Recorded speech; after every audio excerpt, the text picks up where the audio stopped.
Alleviate یعنی نصیری فرقہ،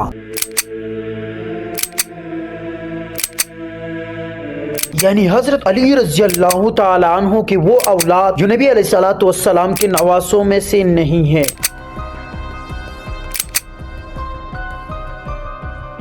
کیا یہ فرقہ اسلام میں داخل ہے؟ تو اس میں دو آراء پائی جاتی ہے، اول کہ یہ ایک الگ مذہب ہے، دوم کہ یہ اسلام کا دور دراز فرقہ ہے۔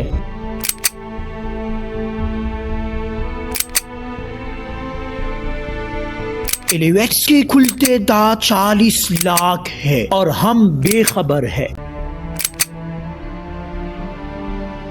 ایلیویٹس حضرت علی ہی کو خدا قرار دیتے ہیں۔ ایلیویٹس کا ماننا ہے کہ انسان کا موجودہ شکل میں ہونا خدا کی طرف سے سزا ہے۔